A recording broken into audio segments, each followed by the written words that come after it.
Yontif, good Purim, my beautiful friends. Purim.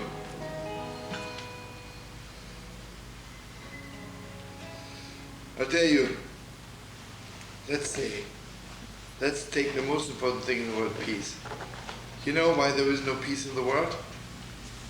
Because it's just so simple. If it would be the word, it would take 5 years to spell it, and 10 years to put on a computer. It would have, doesn't people realize it? Nothing special, right? You know, Purim is the most simple holiday in the world.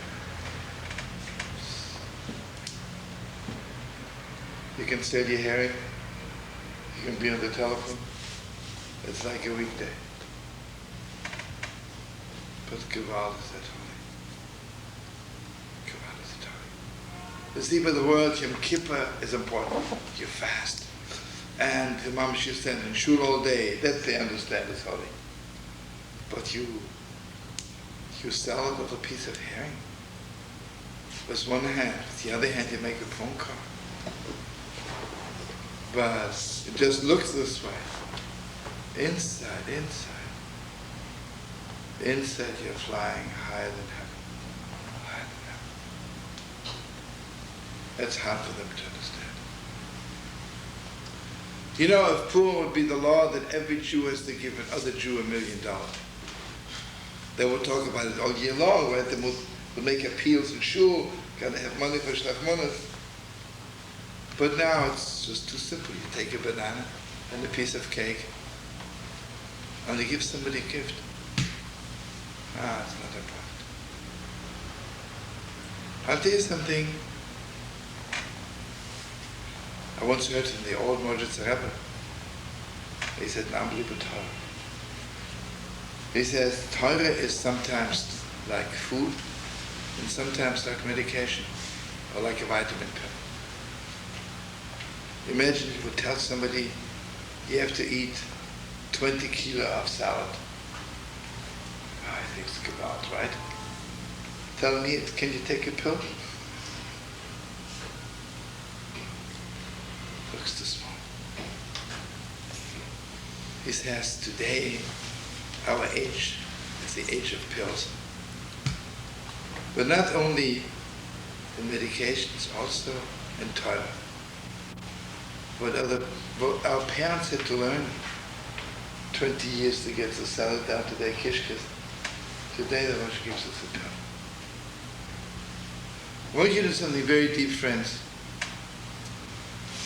Everybody knows when you read the portion of the week on Shabbos, if you miss one word, it's sad, but you don't have to read the portion again. By the Megillah, when you read the book of Esther, if you miss one book, one word, you start over again. You have to get the whole thing. The whole thing. I want you to know, my beautiful friends, basically learning is one word after the other. It takes so long. But then there are moments when God gives us the whole thing. The whole thing. And when God gives me the whole thing, I don't want to miss one word. So here, my beautiful friends, on Purim, while I'm selling my herring and making a phone call, what God is putting in my heart, and hopefully in the heart of my children, the whole time, all of Yiddishkeit, all of life, everything which is important in the world. So if some of you remember, Purim night when we read the Megillah, it's fast. Because it's not a matter of learning. It's just, do you have to take a pill slow, right? You throw it in your mouth, gargle it down, right? Same as Megillah, just take it all in. You know, beautiful friends, if people would know where you reach when you read the Megillah, the whole world would come to hear it. The whole world. It's It's a few minutes reading, but the light. Ah, what a light. It's not the Torah the way it's coming down to this world. It's the roots of the Torah. You remember we were once learning why is God's name not mentioned in the Megillah?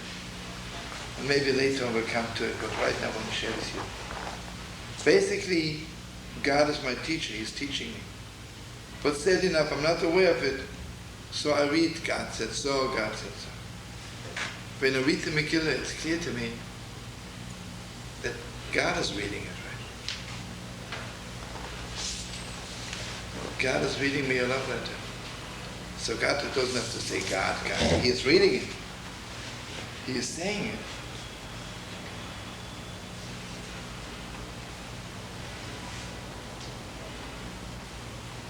Anyway, I'm inviting all of you friends, the whole world, wherever you are, or come here to this shul, or wherever you are. Just get to hear the Megillah. Everybody knows basically the Megillah is the story of 9 years. 9 years. Achashverosh told Vashti to come in, not in a very holy outfit, and she refused, and Achashverosh killed her. And maybe some of you know why Vashti was punished this way. Because Nebuch, Gewalt. Have you ever heard what was going on in concentration camps? The way women treated women? Even more cruel than that. Vashti, the way she treated Jewish girls was absolutely in the most degrading way. So she was punished. And Esther became the queen. So the Chiddush says an unbelievable time. Imagine the first year. A Yiddish that comes into the synagogue and he says, "Did you hear the latest? Vashti was killed." He says, "Who cares? Just forget it, don't bother me, I'm learning." A few weeks later he comes and says, "Did you hear? They took away Mordechai's wife and made her the queen." And he says, Esther? Who knows what she did? Forget it. I don't want to hear about it in this mother. 9 years later,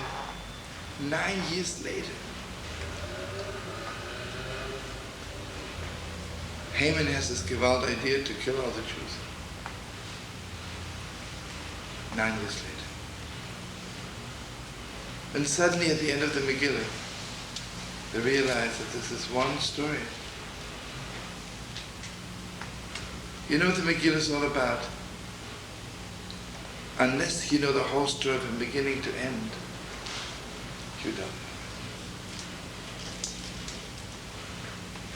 You know when Elijah the prophet is coming, suddenly when Mashiach is coming, we'll come to the end. And suddenly the whole story of us Jewish people will be so clear to us. It'll be so clear to us that God was leading us by the hand all the time. And everybody in their own personal life. Suddenly we are so angry at God sometimes, we are so hurt. We think, God, why are you doing this to me? Wait.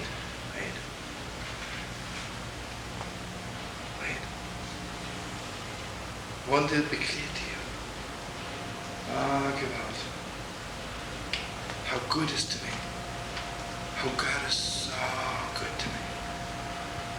Taking care of everything. The deepest, and all those things which don't even seem to connect, suddenly at the end, everything connects. One more very, very important thing. Esther says to Mordechai, get all the Jews together. You know what the problem with this is? We don't know how much we are connected. We know so little how the events in history are connected, but we also don't know how one human being is connected to the other. One of the great Rosh Yeshivas, I think, once said something unbelievable.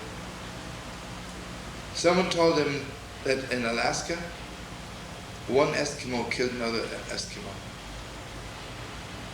He says, you know where this began? Because one yeshiva bocher insulted another one.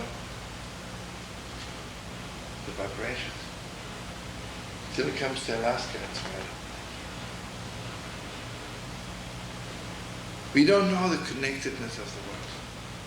Remember, Rabbi Nachman says, and give me good harmony.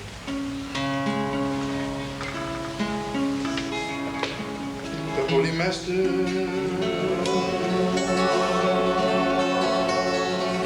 the Holy of Holiest, the deepest of the deep, the Heilige Rebbe, the Heilige Rebbe Nachman, of Breslov says, how does war begin?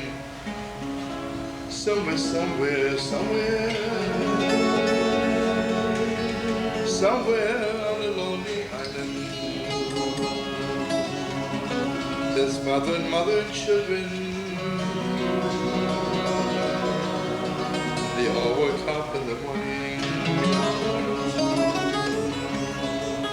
The parents did not say good morning to the children. The parents did not kiss the children. And the children were so broken. Nobody knows how to love. And the vibrations travel all over the world. And the vibrations travel from one corner of the world to the other. And at the end of the world, people kill each other, hate each other. So where does peace begin? Where does peace begin? Where does peace begin? Somewhere, somewhere, somewhere on a lonely island. Mother and children woke up in the morning, and the parents kissed the children, and they said good morning, little angels from heaven. Good morning, most beautiful children. Thank you for being in the world. They could never live without you. And the vibration, and the vibration. At the end of the world, people began loving each other. People who yesterday hated each other woke up at the same time, and suddenly there was so much love in their heart. They had to make peace. I want you to know, my friends, all year long, you know why I don't walk around giving someone a banana and half a piece of cake? Because I don't think it's important, and I don't think I'm doing anything, because you have a banana in your house, cake you have. Purim. Purim. When you give someone a banana and a piece of cake, you know what I'm doing? I I'm wiping out evil from the whole world. I'm wiping out the Molech, the arch enemy of Israel, of God, the arch enemy of the world. What is the greatest evil in the world? The Holy Slonima says the greatest evil in the world is to think I'm all by myself. Nobody loves me. Nobody's really connected to me. And my actions don't affect anybody. But what's the biggest fixing in the world? Then it's clear to me. Gewalt, it's clear to me. My bananas affect the whole world. My piece of cake turns over the world. Me and you, Gewalt, are we connected? And you know why Shlachmonus you don't send face to face? Because we're not talking now about if I love you when I see you. Because when I see you, I don't have to be connected to smile at you.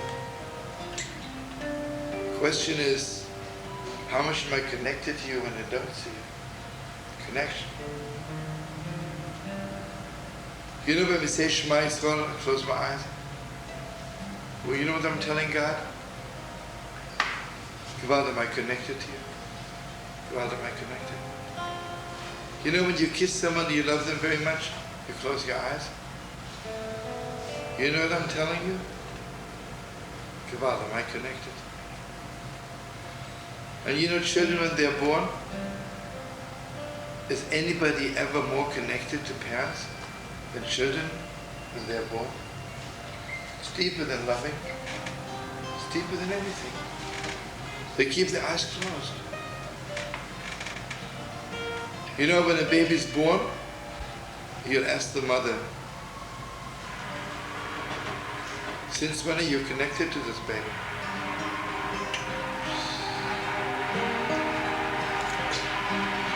She said, was there ever a second in my life when I was not connected to you? You know, my children might be born yesterday, but my connection is always. So everybody knows on Purim, on Yom Kippur we make peace with God, but in Purim we make peace with our children. Purim is peace between us and God, but Purim is peace between one person and the other. Oh, so beautiful. You know, in Yom Kippur the whole world doesn't come running. They say, yeah, you have a special relationship to God, Mazel Tov. You know, I appreciate it. Oh, when the whole world sees us Yidden, the way we love each other, they all want to be Yidden. They all want to be part of us. You know, sometimes you and I, we walk down Fifth Avenue. You see people yelling at each other. You see husband and wife walking next to each other but 2 million miles far from each other. Do you feel, I'd like to be part of that? No. But then sometimes you see somebody holding hands, kissing each other, and suddenly you think, I wish I would be part of that. So Mazel Tov and Good Purim, I bless you and me to be part of all the bananas, all the pieces of cake. And if you remember my beautiful friends, Rabbi Yitzchak Baditsheva, did anybody know more how to love people than Rabbi Yitzchak Baditsheva? Rabbi Yitzchak was so much in love with every person. He absolutely refused to believe that anybody in the world ever did anything wrong. He absolutely refused to believe there's evil in the world. Not because he was so naive, because he was so deep. Because Kabbalah was see deep. So Rabbi Yitzchak Baditsheva, all day Purim, he was mamish kissing all the Shlachmonos he got. You can just see it.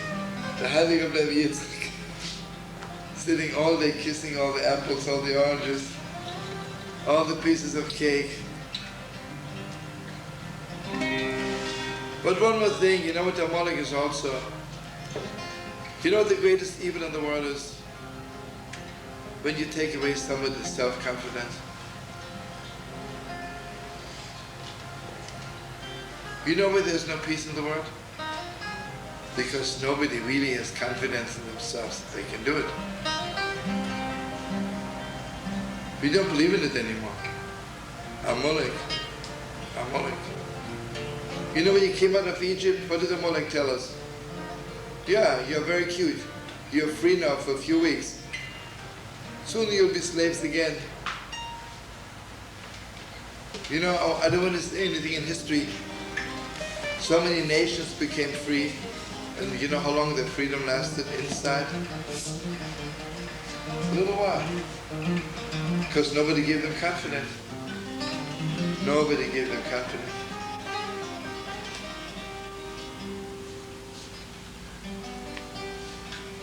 You know something? Sometimes I play in prisons, and the saddest thing in the world is, you know, sometimes I come for the second or the third time, and I ask, where's Moshe, where's Chanaleh? They say, oh yeah, they got out of prison. They'll be back soon again. You know what that means? When they walked out from prison, someone said to them, you'll be soon back. Took away every ounce of self-confidence. Every ounce. You know, I'm a little bit friendly with the homeless people. Actually, they're my best friends, hopefully. And sometimes I ask them, what about this one, where are they? They say, oh, you know, thank God they found a home. But they'll be back soon. They'll be on the street again. Heartbreaking. So Purim, the most important thing is to give each other confidence. And you know what it is? Gewalt of loving each other in Purim. And you know the way we read the Parsha on Shabbos? Yom Hashem Moshe. Purim, the Megillah, is fire. Mamish fire. It's an atomic explosion inside every word. So here's the famous story, and just bear with me. Friends, how do you say good Shabbos? Shabbos. Shabbos. Shabbos. You say it sweet, cute, with a ning. Shabbos. Shabbos. But how do you say good Purim? You don't say good Purim, good Purim. No. It's not the way to do it. And here's the story. Heilige Maggid of Koshnitz had so many Chassidim, but absolutely the poorest among them, not poor in his heart, but poor in his pockets, is Pinchasl. So Purim morning, there's a long line, everybody gives the Heilige Maggid Shlachmonos. And Pinchas is also standing in line, but he doesn't give the Rebbe Shlachmonos, doesn't give any gifts. So the Rebbe said, Pinchas, why didn't you bring me Shlachmonos? Why didn't you bring me a gift? So Pinchas says, Rebbe, I have a wife and 7 children. You have nothing to eat, I have no money to buy you a gift. The Holy Maggid looks at him and says, Pinchas, you know what your problem is? You don't know to say good Purim. Come, I'll teach you. Stand straight. You can just see Pinchas never stand like this. Amalek not only took away every self-confidence, Amalek was already bending down his spine. He said, stand straight like a king. And he says, say after me. Good Purim! Good Purim,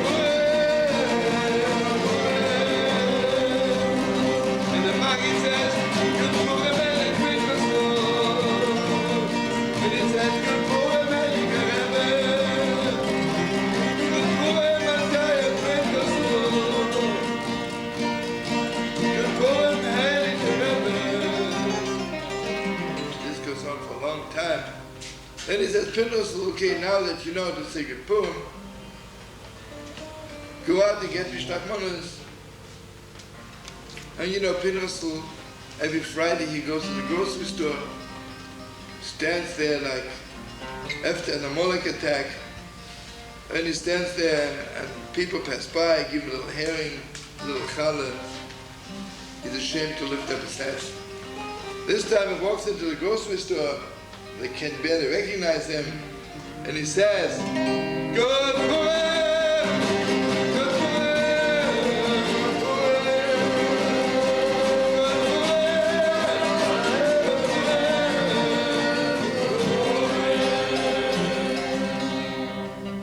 Says it's Purim. I'll pay you later.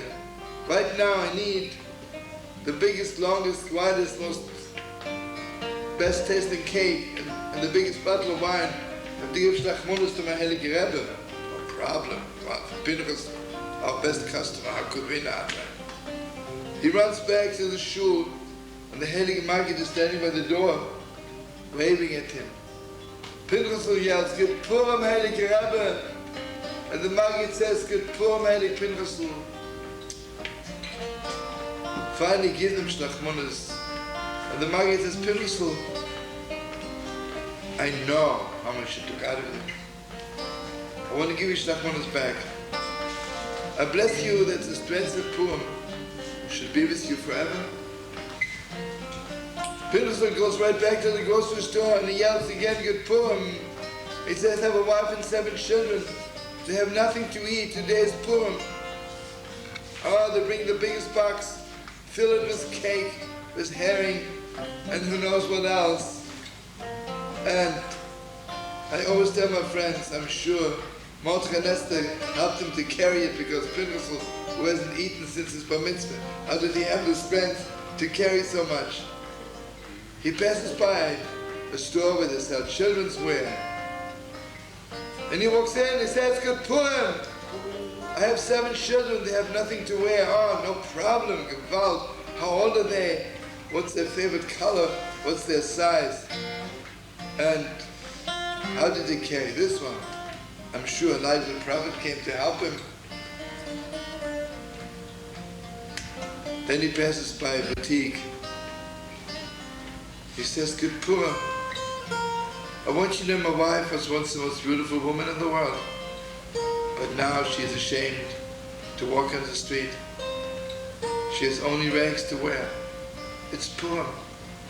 I'll pay you later. Can you please give me the most beautiful dress for my wife? No problem. How could we not? And you know, my beautiful friends, Pinchas never says good morning to his children. He's ashamed. He walks in, sits in a corner, is ashamed to lift up his eyes because he comes without food. For the first time, Pinchas comes and he yells, Good Purim! Oh, you can just see those little kids, their eyes glowing in the dark. They're so proud of their father. And they say, Good Purim, Sister Tata.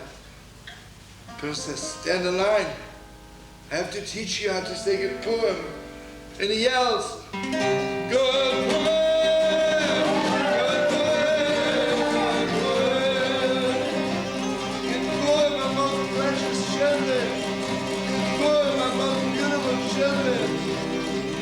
Purim, siehste Tate. Then he says to them, I want you to know, I want you to know, until today, I was not much of a father. But this beautiful wife, he says, I want you to know, I'm so sorry, I wasn't much of a husband. But from today on, everything will change. Do you know that the Holy Maggid blessed me with the strength of Purim forever? So Good Purim!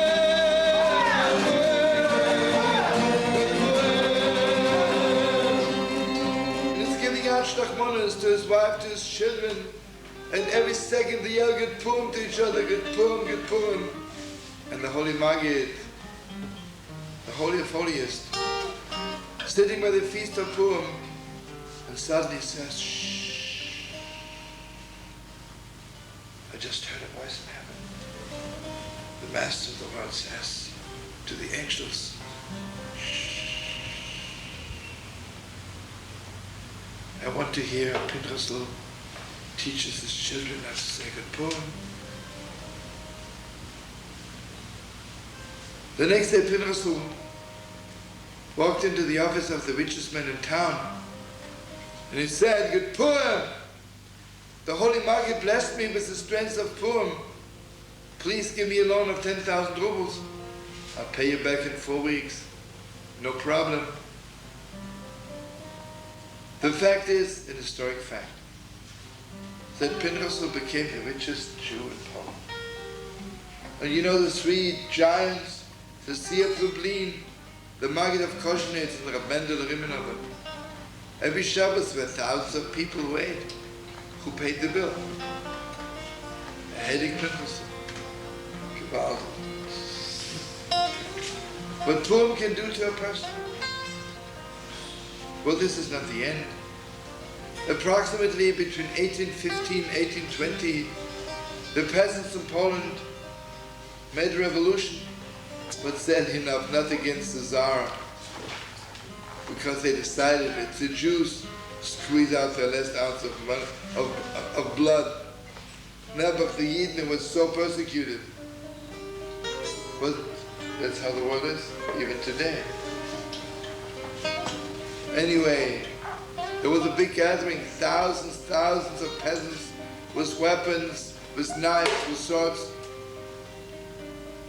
And they wanted to kill all the Jews. It was awesome. And Pinchas, all by himself, went to the gathering and said, take me to your leader, take me to your Rebbe. And Pinchas can imagine with how much strength he spoke to them. He said, it's not us who make your life so miserable. It's the Russian government, who is your enemy, who is my enemy.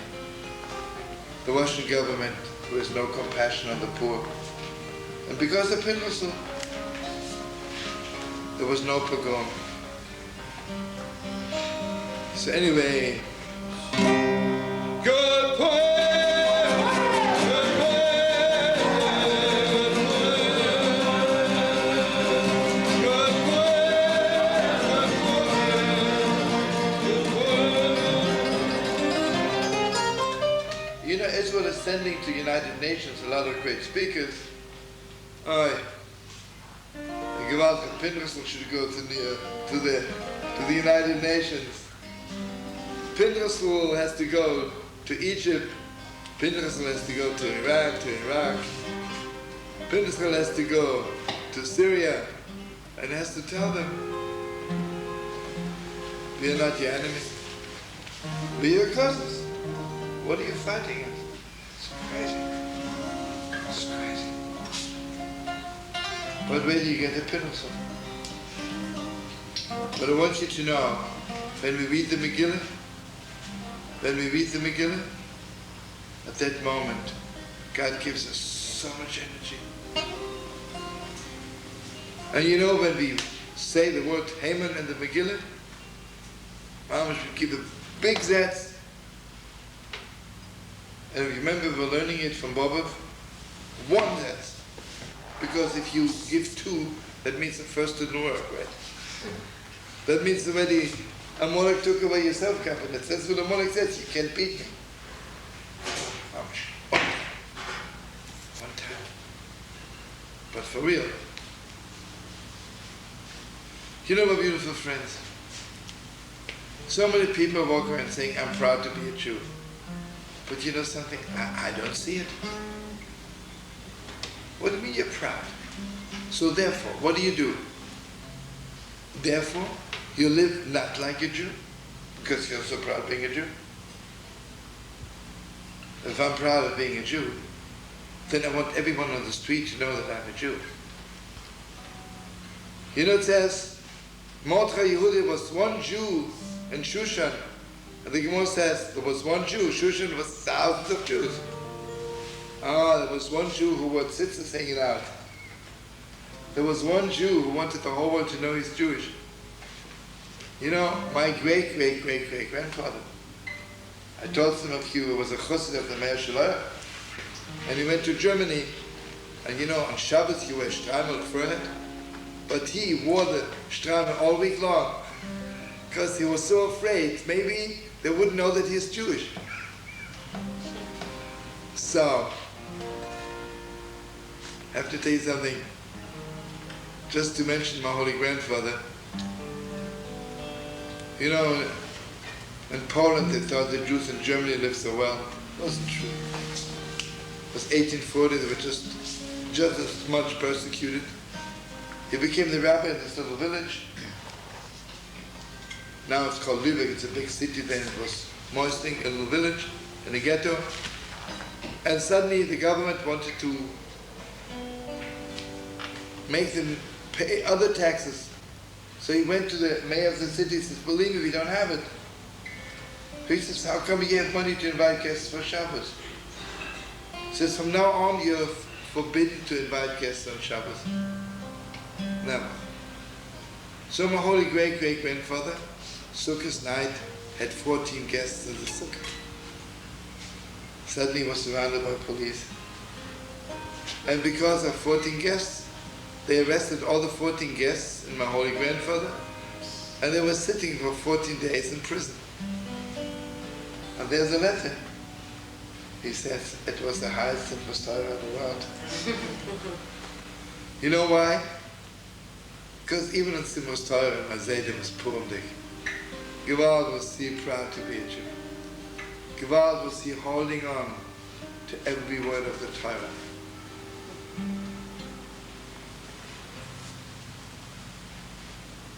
Want you to know something? It's very special. When you read the portion of the week, you don't have to hold on to it. I mean, usually we're holding it because it's very delicate, it can roll off. By the Megillah, you have to hold on to it. Amish, hold on. And if you remember, at a certain point we say, this letter, which Esther sent, we're holding up the Megillah and say, this letter. You know the difference in the book, in the letter? Very simple. On one hand, the book is forever, and the book is for the whole world, and the letter is just for the moment. But yet, on the other hand, a letter is just to you. I cannot say I printed a book for you. A book, you sell thousands, it's for everyone. A letter, it's just to you. So when you're holding on to it, I'm holding on to the Torah. Because all year long I thought the Torah was just a book. But when I hear the Megillah, I realize it was a love letter from God. And friends, you know something? All year long I'm writing love letters, maybe on paper. On Purim, I'm sending you a banana and a piece of cake. And you know what is written on the banana? It's the deepest Torah in the world. Have you ever noticed when I send a girl a love letter, a real deep love letter? I don't want to be there when she reads it. Because it's so deep. It's too much. I don't even have vessels. Don't even have vessels to be there. So Purim is not face to face. And you know, humanly speaking, the Megillah Esther is such a deep love letter of God to us that God's name is not mentioned. Like God says, even I don't have vessels to be there.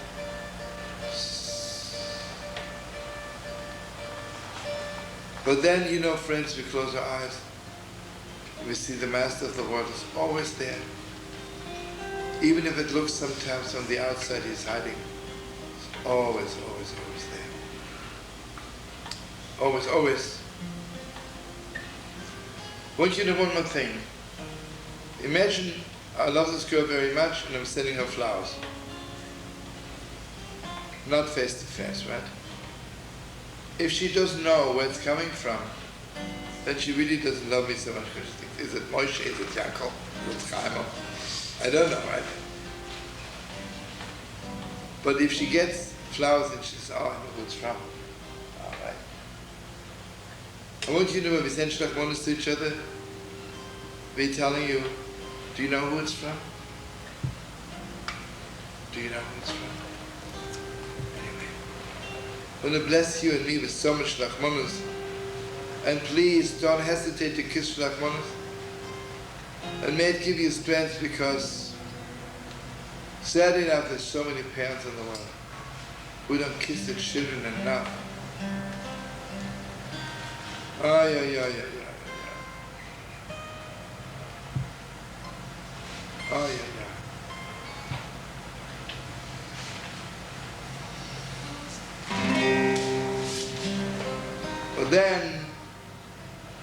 But then there's something very, very important. Gewalt, we read the Megillah, and every word of the Megillah is an injection to give us strength. Shlachmonos is even super strength. I mean, it's all the vitamins you need to be a strong Yidele, and a little bit iron, and who knows what else is in there. All those holy vitamins which kept us Jewish people going forever. But I want you to know, this is all our Mother Rachel. Because the way it was handled in the household of Yaakov, our Holy Mother Rachel was giving out the food to the children, but Leah was taking care of the children. So I want you to know, Esther and Mordechai are children of Rachel. Yosef HaTzadik is the one who gives out food to the world. So, can you imagine how much strength Yosef HaTzadik had? According to holy tradition, nobody in the world was tested like Yosef, is the wife of Potiphar. Nobody ever in the world was tested of not being angry at his brothers like Yosef HaTzadik. Nobody ever in the world. Gewalt was so strong. This is all Rachel. But then comes the feast. The feast is our Holy Mother Leah. And you know the difference between food and wine? That's very simple. Food also gets through your whole body, but basically it sends energy to your brains, to your heart. But wine, to your toes. You know what Leah is? I don't want God throughout the Torah just to get to my heart, to my head. I want to completely intoxicate it with the Torah. You know, I don't want to just love my children. I want to be drunk with it. I don't just want to love my husband and my wife. I don't just want to love Yerushalayim. I'm intoxicated with it. And before we say goodbye to each other, let me tell you a story I heard from the Heilige Baba Rebbe. You know, in Bobov, in Poland, they were not so rich, a little bit. So they had one big, it was called a fass of beer, you know, like a big barrel of beer. It was meant for a few hundred people, and there's this big 6'4" husky chossid who's standing and drinks the whole time. So the Rebbe says, listen, where's loving your neighbor as yourself? There are other people also. He says, yeah, this is very cute, but I have to get drunk. So the Rebbe thought for a long time. He says, you know something? If you really love somebody else, you can be drunk loving them. So I want you to know, comes Leah. You know what Leah is? You know what Mashiach is all about? Suddenly people will not just love each other. They'll be drunk with each other. And you know, until Leah comes, I'm learning the Torah and it's beautiful. I keep the Torah. Then it gives me strength. Comes the feast of Purim. I'm drunk with every word. I'm drunk with every Jew I see. I'm drunk with every human being. I'm drunk with every morning the sun comes out. I'm drunk with every sunset. And friends, I bless you. I bless you. And you know, on Yom Kippur I tell God all my mistakes. It's very holy, not on Purim, because I'm much too drunk to remember what I did wrong. Who remembers what I did wrong? And here, really thanking all of you, all the beautiful people who Sandy and Dvarla and Moishele, Sheila, and Pamela, and Borcha, and Shimon, Gewalt, the greatest musician, and Noah, the greatest musician, and the Heilige of Yankele, and the Holy Bob. Thank you for joining us here, and Phil, and everybody who's here. I want you to know, why is it really that on Purim I'm not telling God my mistakes? Why not? Imagine I'm drunk and I feel like telling God everything. I say to God, I want you to know, last Purim I didn't send Shchakmonos. Last Purim I didn't read the Megillah. 2 years ago Purim I didn't even know it's Purim. And 4 years ago, if you wouldn't have told me, I wouldn't have cared. Would be a sweet time to tell God.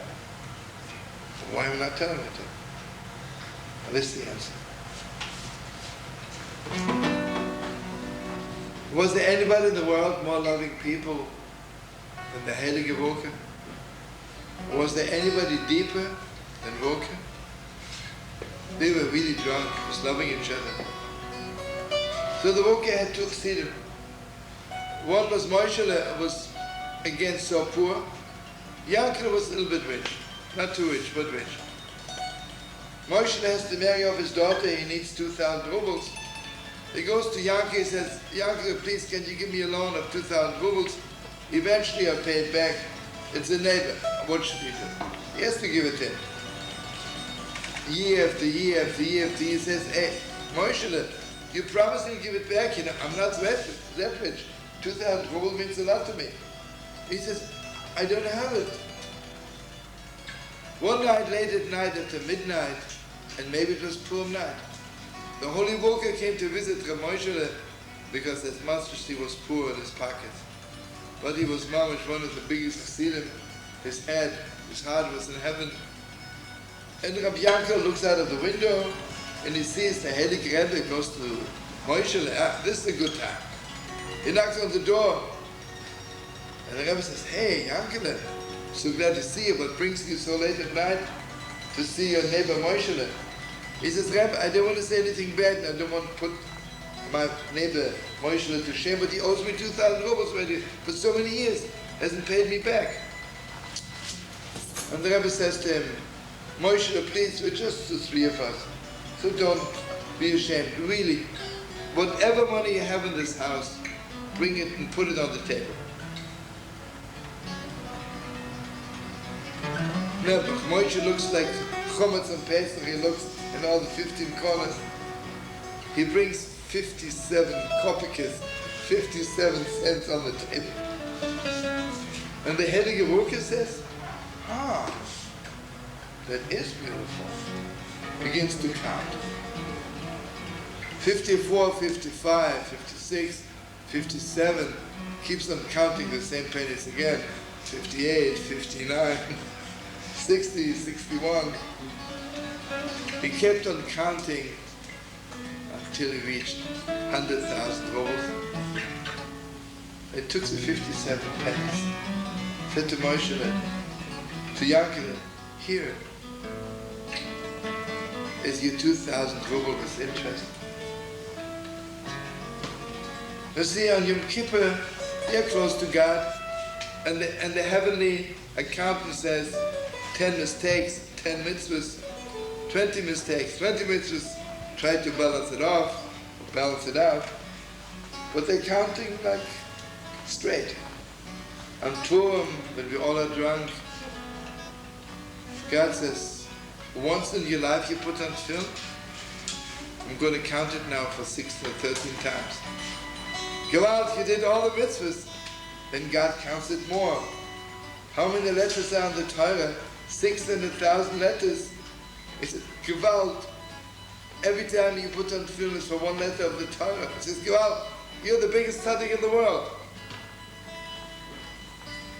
And you know, friends, one banana and one piece of cake isn't really much. But imagine if I send you 2 million pieces of bananas. and 2 billion pieces of cake, it's a lot, right? So Shlachmonos, I'm sending you 1 banana, 1 piece of cake. And I'm begging you, can you please count it like the Heilige Woche? You know why? Because maybe you did one time in your life a favor to me. But you know why I love you so much? Because the one favor you did to me, I also count thousands of times. Thousands of times. You know why children are so happy on Purim? Because children are the best Volker counters. They are the real God's accountants. They don't know if 1 to 1 is 100, if 1 to 1 is 2 million. They just know. Oh, give out what they know, what they know.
You know, friends, Mordechai and Esther, they give us so much life. But Leah, the Shir, is deeper than life. It's even deeper. And I don't know what it is because the Shir hasn't come yet. You know, sometimes you meet friends and in their presence, they take away all your energy. You're tired, you're dead. Nothing. Sometimes you have friends and their presence, you're alive. Mamish alive. Sometimes you learn something and it's so boring that while you're learning it, you fall asleep and it just... Sometimes someone teaches you something, you're alive. But this is all Rocham. Then comes Leah. I don't know what it is, but on Purim when we're a little bit drunk, you get just a little taste of it. And I want to bless you. Even, I'm sure you gave Shlachmonos, you will give out Shlachmonos all day Purim, but I want to give you a Shlachmonos again when you're drunk. And this is the story. The Heilige Kabrina, the Heilige Lechowitz, and the Heilige Slonima were sitting there with Medrash. It was late after the Feast of Purim. And I'm sure most people were asleep and thought they had a good Purim. But the Heilige Kabrina, the Heilige Lechowitz, the Slonima, they knew it only starts now. They had 1 banana, 1 piece of cake. And it circled from one to the other. And the Slonima says, each time it came back to me, I had it in my hand. It was so much holier, so much deeper. And each time it came back, I tasted. I can't tell you what, because it was Purim. I bless you to taste what the three giants tasted that night. And I bless you that the shlachmonos, after you're drunk, should be that banana and that piece of cake, the heilige Lechovitcher, the heilige Slonima, the heilige Kabrina. But one more thing. The heilige Rishna was sitting in prison. Gewalt was sitting in prison a year and a half. The Russian Tsar was afraid he's taking over Russia. The Rishna never thought of taking over Russia. But you know what happened? The Tsar came to Kiev. The Tsar came to Kiev, and he had 20,000 policemen. And just to put the fear of God into the people, he sent 5,000 people to Siberia just to show them what the Tsar is all about. And when he drove through the streets of Kiev, now people had to be there and cheer him. It was bad, it was bad. 2 weeks later, the Heilige Rishna came. There was no police. There was no announcement. But the Heilige Rishna came into the city. All the peasants came running out of their houses with little candles. And the Jews and the peasants were dancing. It was like after Mashiach had come. So the governor of Kiev, of the Ukraine, sent a letter to the Russian Tsar. Do you know what kind of power this man has? He can drive into Moscow or to St. Petersburg, take over the city without police, just with his very presence. So the Tsar says, you got to put him in prison. And only later on, they stole him out of prison, they brought the guards, and he went to Austria. I'm sure everybody knows the story. So he was sitting in prison, and the lowest prison. And he says, Master of the world, I want so much to give you shlachmonos. I would like to give shlachmonos to anybody, but there's nobody here. You're the only one who's here. So I have to give you shlachmonos. But I have nothing to give you. Then he says, Master of the world, I'm giving you all my tears.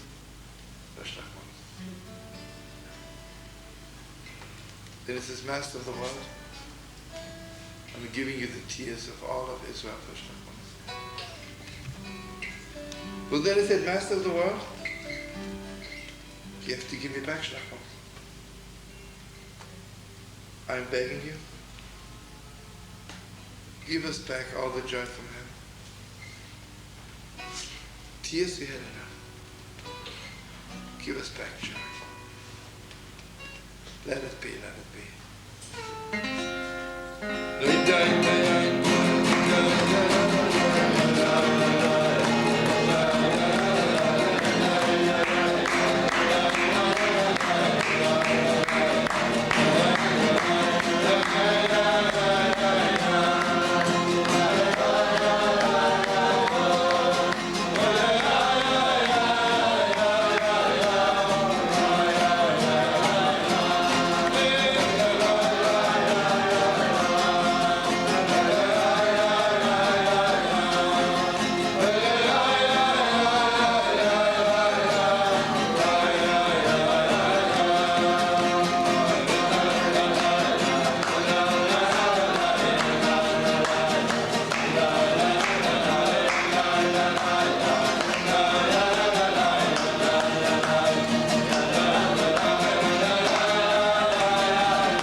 Hashem